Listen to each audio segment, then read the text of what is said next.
네, 함께 기도하고 시작하겠습니다. 사랑과 은혜가 풍성하신 하나님, 감사와 찬송과 영광을 올려드립니다. 오늘 이렇게 함께 모여 교리교실을 통해서 하나님이 주신 언약의 비밀들을 공부합니다. 우리가 공부하는 이 시간에 지혜를 주시고 깨달을 수 있는 은혜를 주셔서 하나님이 기뻐하시는, 하나님이 원하시는 깨달음 속에서 온전한 신앙이 형성되어지고 성숙해질 수 있도록 인도하여 주시옵소서. 또한 유튜브를 통해서 이 공부 교실을 함께 보게 될 많은 하나님의 사람들을 기억하여 주시고 동일한 은혜 주셔서 믿음이 더욱더 풍성해질 수 있도록, 또 건강한 믿음이 생길 수 있도록 역사하여 주시옵소서. 예수 그리스도 이름으로 기도합니다. 아멘.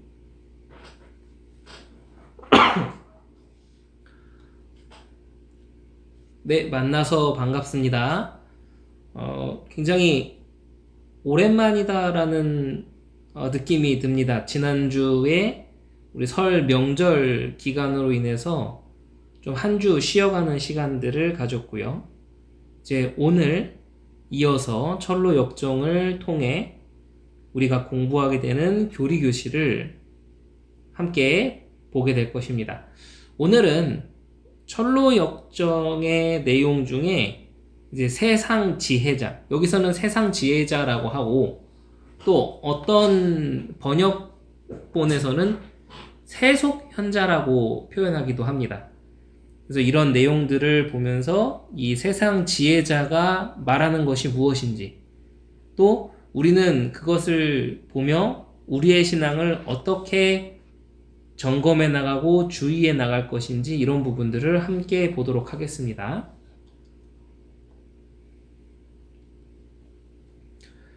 먼저 우리 이 철로역정에 오늘 해당되는 내용을 함께 보고 또 우리 교리교실을 진행하도록 하겠습니다.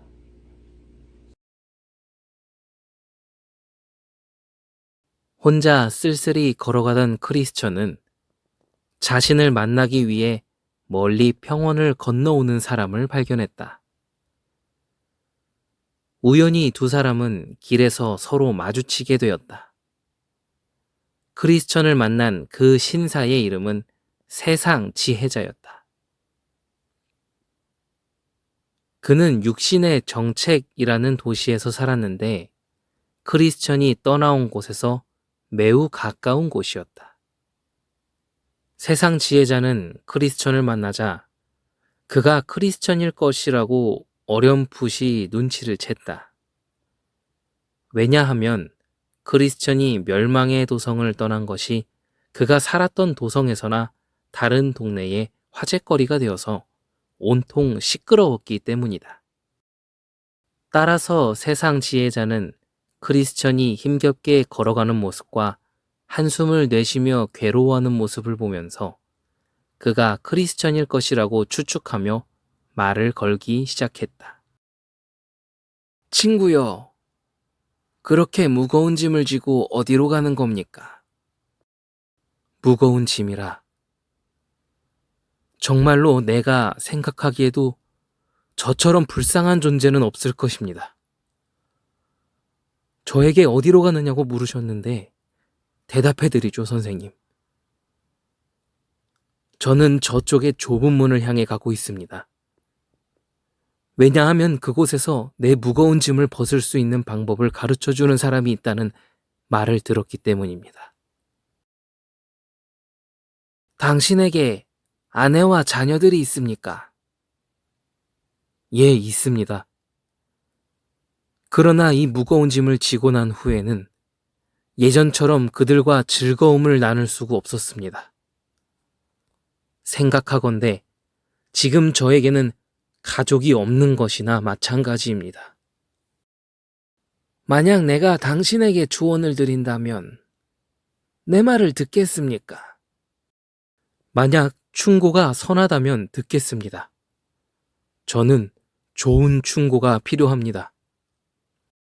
내가 당신에게 충고하겠습니다. 지금 당장 당신의 짐을 벗어버리십시오.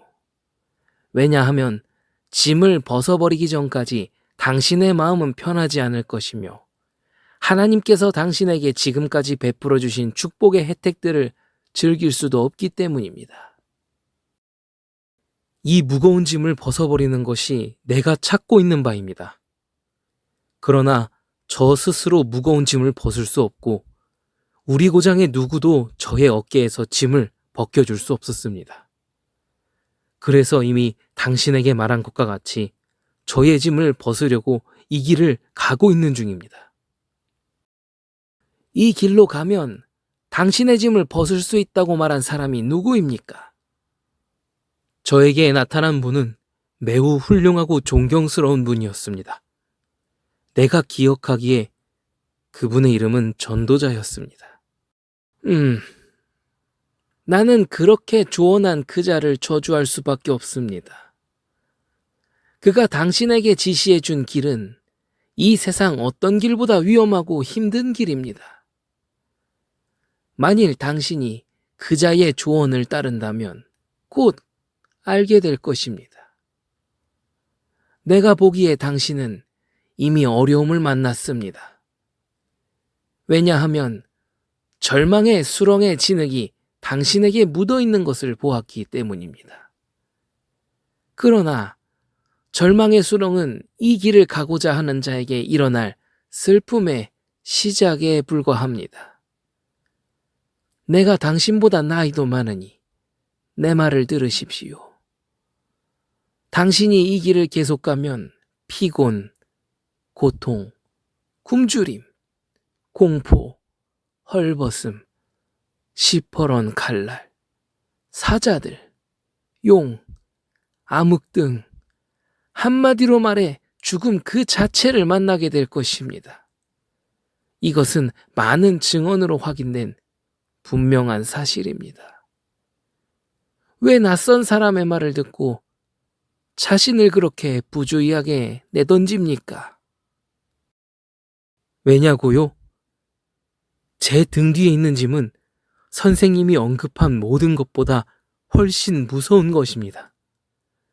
제 짐에서 구원을 얻을 수만 있다면 이 길에서 어떤 것을 만나더라도 개의치 않겠습니다. 처음에 어떻게 해서 이 짐을 지게 되었습니까?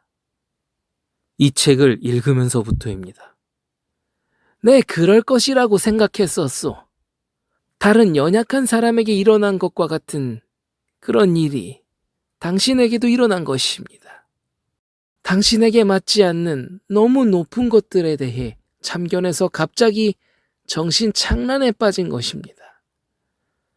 당신에게 일어난 정신착란은 남자를 남자답지 못하게 만들 뿐만 아니라 자신이 알지도 못하는 것을 얻으려고 하는 무모한 모험을 하게 합니다. 저는 제가 얻고자 하는 것을 알고 있습니다. 그것은 제 무거운 죄의 짐을 벗는 것입니다. 그런데 왜 수많은 위험이 도사리고 있는 이 길에서 쉬운 것을 찾으려는 것이요? 만약 내 말을 인내하고 듣는다면 나는 이 길에서 만날 수 있는 위험 없이 당신이 원하는 것을 얻을 수 있는 방법을 가르쳐 드릴 수 있습니다. 정말입니다. 그 방법은 가까이 있습니다. 당신은 이 길에서 만날 수 있는 위험 대신에 안전과 편안, 만족을 얻게 될 것입니다. 선생님, 부탁합니다. 그 비밀을 저에게 알려주십시오. 자, 저쪽 마을에 도덕이라는 이름을 가진 마을이 있습니다. 그곳에는 율법주의자라는 신사가 살고 있습니다. 그는 판단력이 뛰어나고 좋은 평판을 얻고 있는 분이요. 그분은 당신이 지고 있는 짐들을 어깨에서 벗을 수 있도록 도와줄 수 있는 기술이 있습니다. 내가 알기로는 그는 이런 방법들로 많은 선한 행위를 하신 분입니다. 뿐만 아니라 등에 지워진 자신들의 짐 때문에 약간 정신이 나간 사람들을 고칠 수 있는 기술이 있습니다.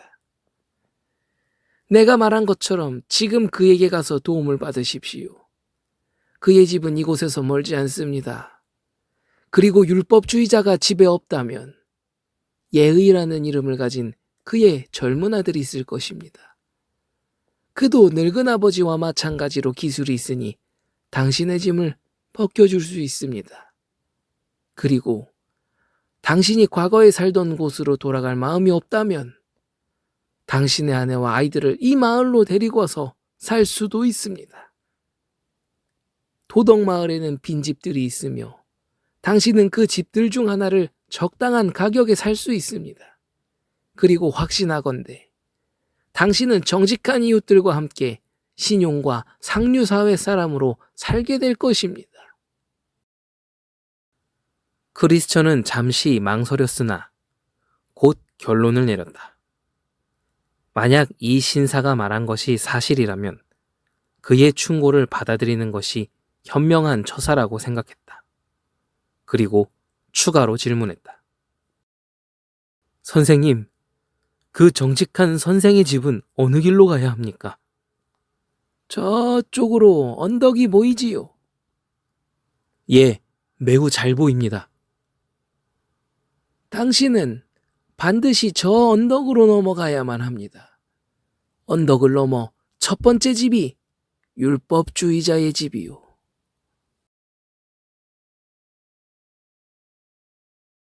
함께 내용을 보겠습니다. 세상 지혜자의 특징이 무엇입니까? 세상 지혜자의 특징은 육신적인 원리로 살아가는 겁니다. 육신이라는 것은 인간의 부패성과 죄성을 의미합니다. 육신적인 원리로 살아간다는 것은 하나님의 법에 굴복하지 않고 하나님의 말씀에 순종하지 않고 내 죄성, 내 정욕, 내 욕심, 그것에 따라 살아가는 것. 그게 육신적 원리로 살아간다라는 의미이죠. 그러니까 복음을 따라 산다고 말은 하지만 실상 육신적인 원리로 살아가려고 하는 우리들의 이런 참 연약한 모습들을 돌아보게도 되고, 거짓된 가르침에는 언제나 이런 것이 교묘하게 섞여 있지 않은가를 깨달을 수도 있습니다. 이런 깨달음의 은혜가 있게 되기를 날마다 기도합니다. 자, 두 번째 질문답에서 뭐라고 하고 있나요? 볼게요. 세상 지혜자가 크리스천에게 무엇을 부각시키고 있습니까? 그리고 그것을 부각시키는 이유는 무엇입니까? 세상 지혜자는 크리스천의 그 무거운 짐을 부각시켰습니다. 지금 당신이 짊어지고 있는 무거운 죄, 그리고 지금 그런 걸로 인해서 받고 있는 그런 양심의 이런 무거운 것들, 이런 걸 부각시키는 거죠. 마치 세상 지혜자가 하는 모습들이 마귀가 하와에게 동산의 모든 나무의 실과를 하나님께 먹지 말라고 했느냐고 질문하면서 하와로 하여금 하나님의 계명을 무거운 것으로 부정적인 이미지를 갖도록 이렇게 접근한 것과 똑같죠. 그렇게 지금 크리스천이 메고 있는 무거운 짐에 대해서 세속 현자는 부각시키면서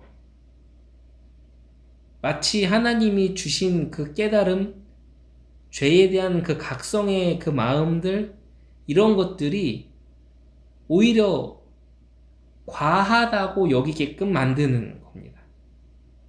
참 요즘 이 시대를 살아가면서 우리가 자주 만나는 이단의 모습들 가르침과 매우 유사합니다. 그들은 정통신앙들을 비꼬고 이렇게 살짝 비아냥거리면서 거기서 말하는 그런 것들이 굉장히 뭐랄까요? 옛날 거고 너무 과하고 그렇게까지 할 필요 없는데 너무 잘못 가고 있다라고 얘기하면서 복음은 그게 아니다. 뭐 이렇게 설명하는 거랑 비슷하죠. 이단들의 공통점입니다. 그런 거를 어필하면서 그것을 인간적으로 벗도록 유혹하는 겁니다. 그래서 잘못된 복음 전도는 늘 어떤 식으로 접근합니까? 당신에게 있는 그런 안됨, 아픔, 어려움, 그리고 내가 원하지 않지만 짓고 있는 죄와 실수들 이런 거 당신 너무도 하기 싫잖아. 근데 그거 못하게 만드는 장본인이 있어. 당신 잘못이 아니야. 이렇게 접근해요. 그게 잘못된 복음 전도입니다. 그게 이단들 또는 교리가 약한 잘못된 전도단체에서 쓰는 틀린 전도 접근 방식입니다. 네 잘못이 아니야가 아니에요. 네 잘못이죠. 그게 뭡니까? 그게 죄입니다. 죄. 죄를 부각시켜야 되는데 죄로 인해서 이 모든 것이 시작되었음을 알게끔 해야 되는데 자꾸 우리는 죄가 아닌 내 안에 있는 죄성 때문에 내가 이렇게 됐구나 하면서 하나님 앞에 직접 무릎 꿇게 하는 것이 아닌 나를 이렇게 올가매는 존재가 있구나라고 하면서 뭔가 다른 사단이나 뭐 이런 것들을 마귀 이런 것들을 자꾸 보게 만드는 거죠. 자꾸 이렇게 돌리는 거예요, 책. 이런 것들이 다 여기 녹아 들어가 있는 거죠. 세 번째 보겠습니다. 세상 지혜자가 계속 건드리는 부분. 계속 건드리는 질문이 무엇입니까? 세상 지혜자는 크리스천이 힘들어하는 부분들을 건드리고 있습니다. 무거운 짐을 언급하고 그 또 진리를 위해서 결단하고 나왔지만 여전히 두고 온 자녀들과 아내들이 마음에 걸렸겠죠. 그 부분을 계속 인간적으로 이렇게 자꾸 보게 하는 겁니다. 인간적인 부분을 보지 말아라 이 얘기를 하는 게 아니라 거기에 미련을 두면서 육신적인 것으로 자꾸 빠지게끔 이렇게 유도 질문을 하는 거죠. 그거를 철로역정은 얘기를 하는 겁니다. 그가 힘들어하는 부분들을 언급하고 그 다음에 그 문제들을 인간적으로 잘 이렇게 절충안을 가지고 해결할 수 있는 방법들을 제시하려고 그 빌드업을 하는 거죠. 그렇게 얘기를 만들어가고 쌓아나가는 겁니다. 세속현자가. 마치 무엇입니까? 마귀가 40일을 금식하며 기도하시는 예수님에게 지금 현재 가장 결핍되어 있고 부족한 부분들, 가장 힘든 부분을 건드리면서 이 돌을 빵으로 만들어 먹으라고 시험하는 그런 것과 참 같다라고 오늘 문답서에는 그렇게 설명을 하고 있죠. 4번 질문 보겠습니다. 세상 지혜자는 지금 당장 죄짐을 벗어버리라고 말합니다. 하지만 성경은 그렇게 하고 있지 않죠.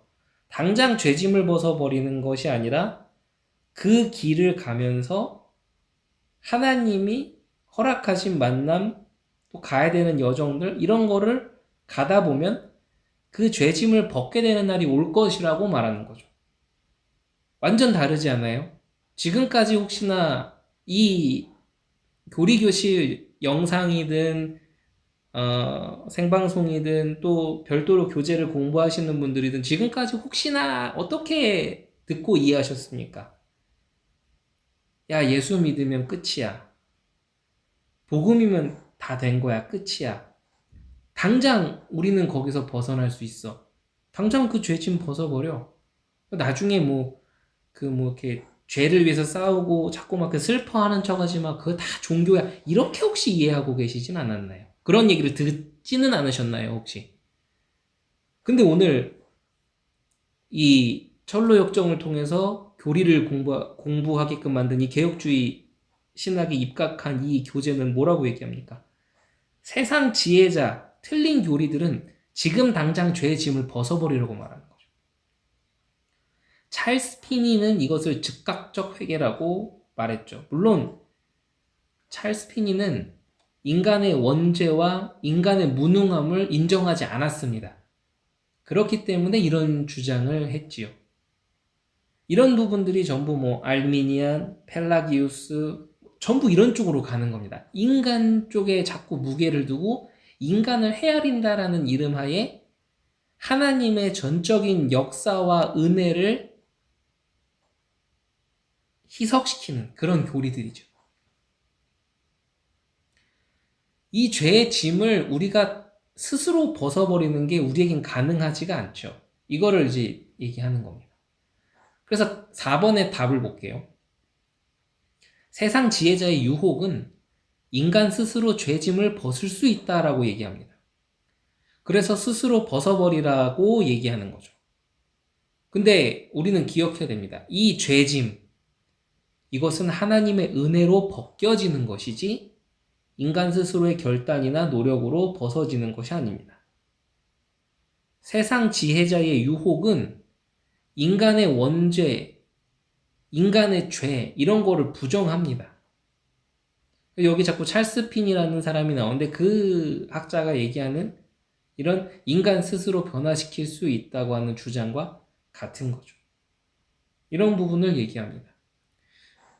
이 교리교실을 듣게 되시는 분들 중에 이런 생각을 할 수 있어요. 내가 지금까지 들어서 이단이라고 소리를 듣지만 그럼에도 옹호했었던 그 어떤 단체들이 있다면 우리가 이 정도까지 얘기하진 않지 않나라고 이렇게 생각하실 수도 있어요.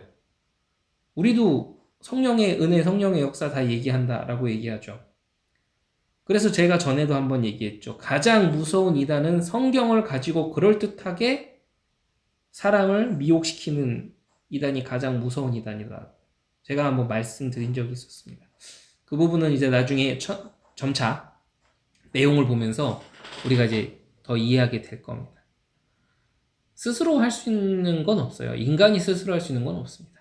죄인에겐 이것이 불가능합니다. 왜냐? 완전 죽어 있으니까요. 죄와 허물로 그 영혼이 죽어 있기 때문입니다.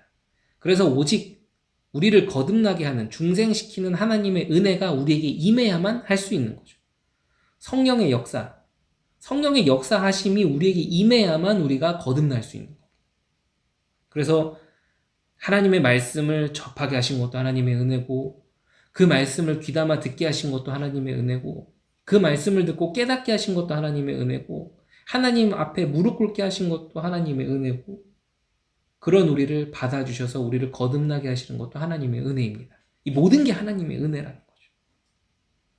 이게 건강한 교리의 내용입니다.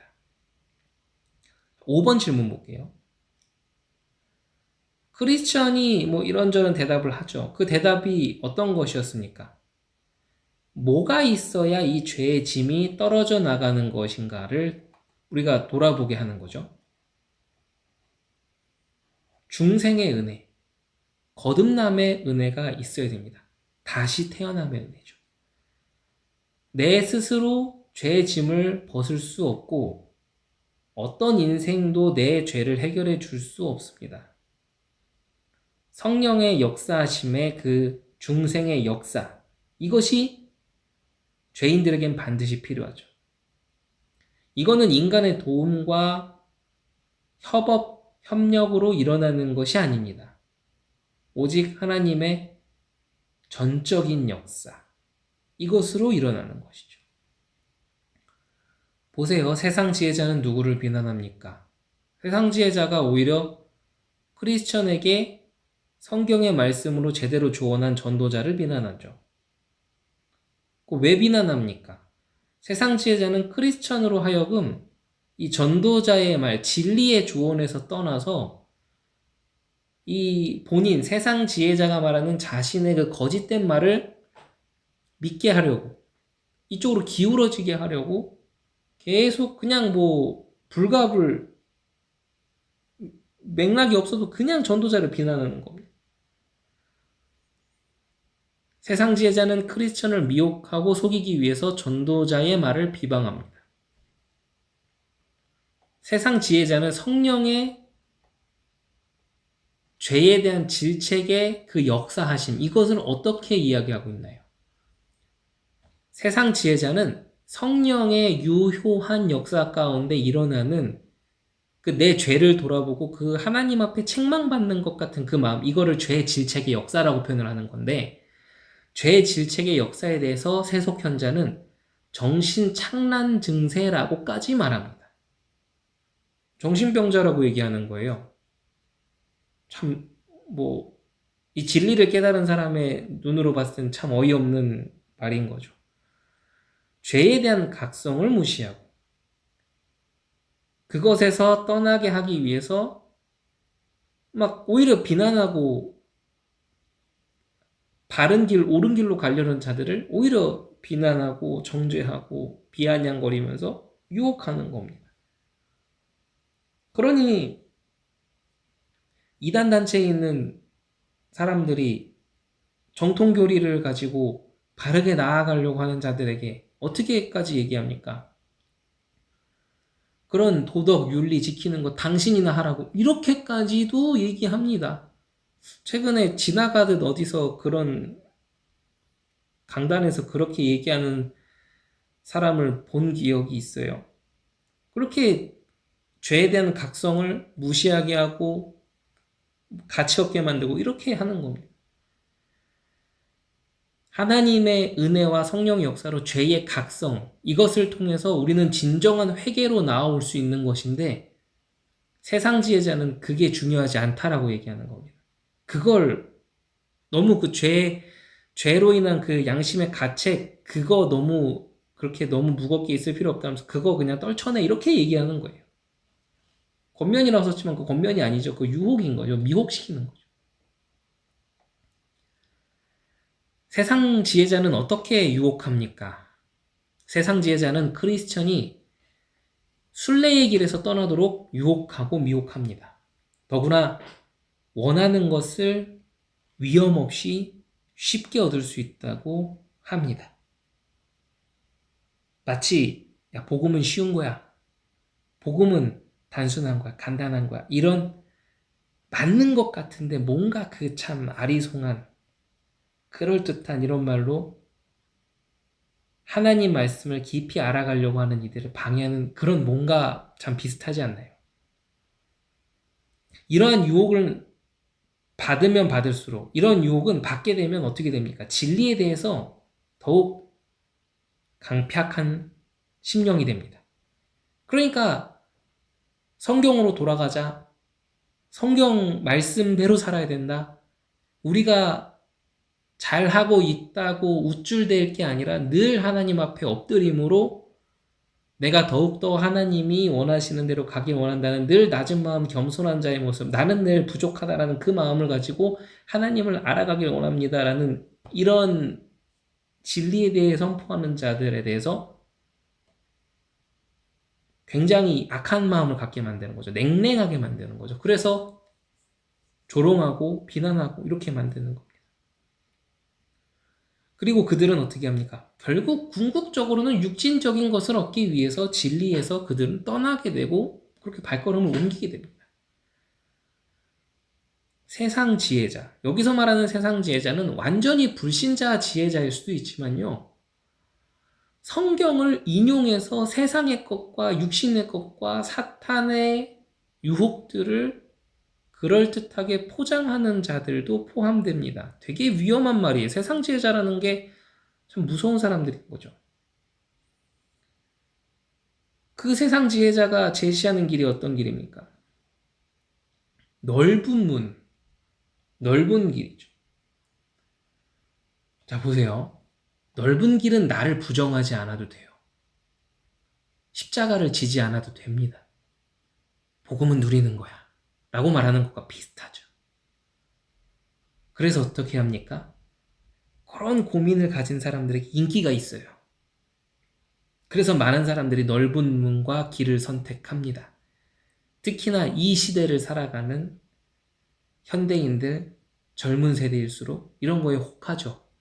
복잡하고 어렵고 힘든 거 싫어하는 그러한 세대의 습성과 아주 정확하게 맞아떨어지니까 더 그렇게 되는 거죠.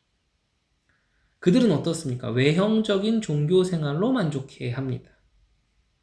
그리고 그것을 자신의 구원의 근거로 삼습니다.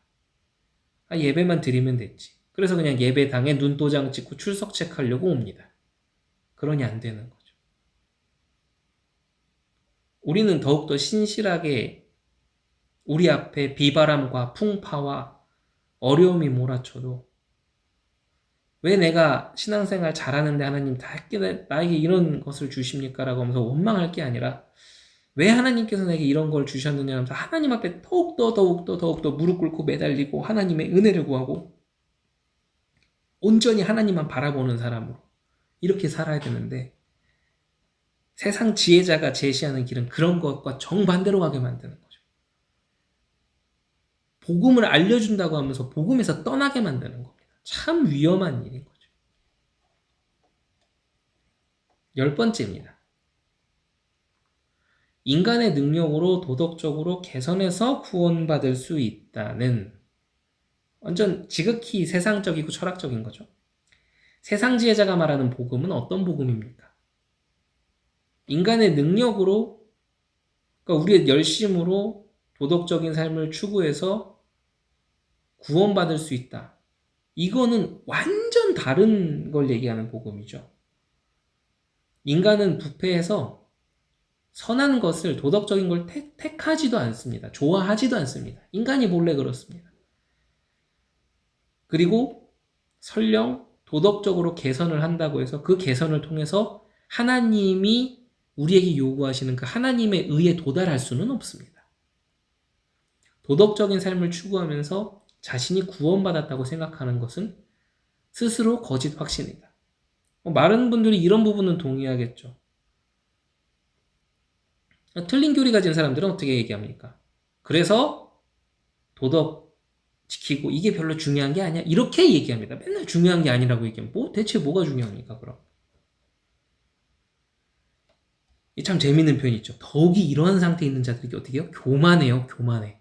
다 알아요, 막. 다 누려요. 본인이 막 최고예요. 교만해요. 그렇게 교만할 수 없죠. 하나님 앞에서도 교만한데요. 이게 깨져야 되는데요. 무릎으로 사는 그리스도인, 이런 표현이 참 숭고한, 참 깊이 있는 표현이다라는 거를 새삼 많이 느낍니다. 그리고 그들의 종교적 행위는 어떻습니까? 위선으로 가득 차 있습니다. 위선. 11번 질문입니다. 멸망의 도성으로 돌아가라고 유혹하지 않고 다른 방식을 제시해서 유혹합니다. 오늘 세상 지혜자가 그렇게 하죠. 그 어떤 이유에서입니까? 세상 지혜자는 크리스천이 멸망의 도성으로는 가지 않을 거라는 걸 잘 알고 있습니다. 지혜롭긴 해요. 그런 걸 다 보고 있는 거죠. 따라서 절충안, 우회해서 괜찮은 거 있으면 글로 가라고 유혹하는 겁니다. 얼마나 구미가 당기는 말입니까? 당신의 아내와 아이들을 도덕마을로 데리고 와서 거기서 지금 당신 찾는 것도 찾고 행복하게 살아. 이렇게 유혹하는 겁니다. 크리스천이 가지고 있는 가장 아픈 부분, 가장 어떻게 보면 참 애절한 부분인데 그 부분 중에 하나인 그거를 쉽게 해결할 수 있다고 유혹합니다. 그러니까는 혹해서 넘어가는 거죠. 크리스천이 어리석어서가 아닙니다. 크리스천의 모습은 결국 이 세상을 살아가는 우리들의 모습과 똑같아요. 우리도 이럴 수 있다는 거죠. 이렇게 원수들은 성도들을 여러 가지 방법을 동원해서 유혹합니다. 발람이 이스라엘로 하여금 쉽게 범죄에 빠지게 하는 악한 방법을 택하고 이렇게 하는 것과 같은 원리죠. 그러면서 세상 지혜자는 크리스천에게 약속합니다. 무엇을 약속하고 있습니까? 세상 지혜자는 크리스천에게 인간적인, 세상적인 화려함, 영광, 안락함을 약속해 줍니다. 본인이 신도 아닌데 그걸 약속해요. 막 보증해요, 막. 인간의 죄성을 부추기는 방식으로 헛된 세상 영광을 구하게 하고 거기에 눈 돌리게 하는 거죠. 이게 오히려 하나님으로부터 마음이 멀어지게 만드는 일입니다. 진리를 찾는 것 같은데 아닌 거죠. 오직 자기 성취에 눈이 멀게 합니다. 구원은 하나님의 은혜와 사랑을 깨닫고 하나님이 원하시는 것으로 나아가는 건데, 많은 사람들이 자칫하면 어떻게 됩니까? 내 결핍된 부분, 내 허덕이고 있는 그 뭔가를 채우기 위한 열심의 기독교 생활을 하게 만듭니다. 틀리는 생활을 하게 만드는 거죠. 그래서 결국은 십자가의 길, 순례의 길을 이탈하게 만드는 겁니다. 오늘날 세상 지혜자가 제시한 것과 같이 이렇게 교회의 영적인 측면들을 무시하고 도덕적이고 사회적이고 문화적이고 뭐 이벤트, 엔터테인먼트의 이런 예능 같은 느낌들 이런 걸 가지고 교회를 자꾸 그렇게 세팅해 나가게 하는 이런 것들, 이런 참 우리가 경계해야 되는 모습인 거죠. 마지막 질문입니다. 좁은 문은 잘 보이지 않았던 크리스천에게 언덕이 잘 보이는 이 까닭, 이걸 물어보는 겁니다. 좁은 문은 잘 보이지 않았던 크리스천에게 언덕은 잘 보이고 있다라는 거죠. 이게 어떤 걸 의미합니까? 이걸 얘기하는 거죠. 좁은 문이 잘 보이지 않았던 것은 크리스천의 영적인 이해력이 충분하지 못하였다라는 것을 의미합니다. 아직 육신적 성향이 강하다는 것이죠. 세상 지혜자의 유혹에 도덕마을로 넘어가는 언덕이 그래서 더 잘 보이는 법입니다. 죄의 유혹을 받아서 육신적 성향이 강하게 일어나면 그 영혼은 죄를 향해 달려가게 되어 있습니다. 죄의 유혹을 받아 육신적인 성향과 부패한 성향이 극대화되기 시작하면 참 눈에 그런 것만 잘 보이고 아이디어가 그쪽으로 톡톡 튑니다.